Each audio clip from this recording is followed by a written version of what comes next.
দেখুন, এই যে বিদ্যালয়টি 100 বছরে পদার্পণ করেছে 1925 সালে, আজকে 2025, একটি ইতিহাসের সামনে দাঁড়িয়ে আছি আমরা। এবং আমি খুব ভাগ্যবান, এখানকার স্কুল কমিটি, শিক্ষক শিক্ষিকারা, প্রধান শিক্ষকদের আহ্বানে এবং এখানকার পুরসভার চেয়ারম্যান ভাইস চেয়ারম্যানদের আমন্ত্রণ আমি আসতে পেরেছি। আমি অপরাধী যে একটু দেরি করে ফেলেছি, কারণ সকালে বেরোনোর সময় আমাকে একটা জরুরি বৈঠক করতে হয়েছে। আমি আসবো আবার রামজীবনপুর, ক্ষীরপাই, চন্দ্রকোনা, এই যে বেল্ট, এই বেল্টটা ইতিহাসের পাতায় না সঠিকভাবে উন্মোচিত হয়।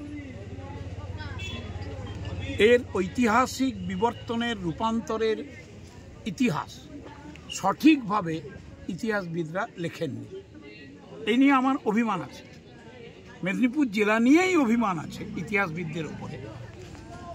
তো আমি বিদ্যাসাগর বিশ্ববিদ্যালয়ের উপাচার্যকে বলেছি, আমি ডিএম সাহেবকে বলেছি যে মেদিনীপুর জেলার বর্ণময় ইতিহাস, তার কৃষ্টি, তার সংস্কৃতি, তার হেরিটেজ আমাদের রিসার্চের বিষয় হওয়া উচিত। এবং এই নিয়ে আমি আবার ওদের সঙ্গে বসব। রামজীবনপুরে আমি আগে অনেকবার আসতাম, তখন শুধু লাল পতাকা ছিল, আর আমার দুবার মিটিং ভেঙে দিয়েছে এখানে, ক্ষীরপায়ে মিটিং ভেঙে দিয়েছে। তো সেই সব অনেক ইতিহাস আজকে বলার নয়। আজকে বাবা সাহেব আম্বেদকরকে প্রণাম করে গেলাম, যিনি ভারতকে বাঁচাতে, ভারতবর্ষের মানুষকে বাঁচাতে সংবিধান উপহার দিয়েছিলেন।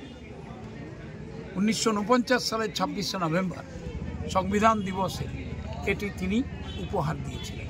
গৃহীত হয়েছিল 1950 সালের 26শে জানুয়ারি, নির্বাচন হয়েছিল 52 সালে। He is the pioneer, doctor B R Ambedkar. আজকে রামজীবনপুর পুরসভার সহানুভূতি এবং অনুপ্রেরণায় এবং সাহায্যে এই স্কুলে বাবা সাহেব আম্বেদকরের যে মূর্তিটি প্রতিষ্ঠিত হলো, এটা গর্বের গর্বের গর্বের। স্যার, ঘাটাল মাস্টার প্ল্যান ওটা অন্যদিন বলবো।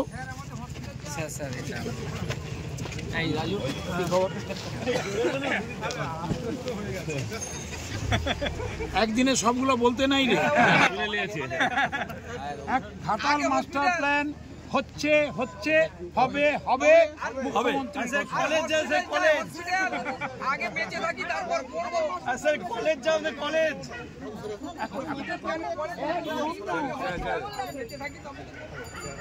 এখন কলেজে গিয়ে যাত্রা উৎসব আগে বেঁচে থাকি তারপর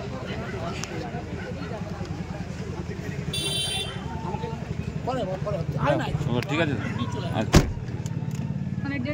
এই স্কুলটার পুরো হিস্ট্রিটা লিখে, হ্যাঁ হ্যাঁ হ্যাঁ, ছবি তুলে, একদম ছবি তুলে অ্যালবাম করে নিয়ে যাবো। এটা একটু পার্সু করে দেবেন আপনি। একদম একদম মারপিট হয়ে যাবে। আমারটা মাথায় আছে তো এখানটায়।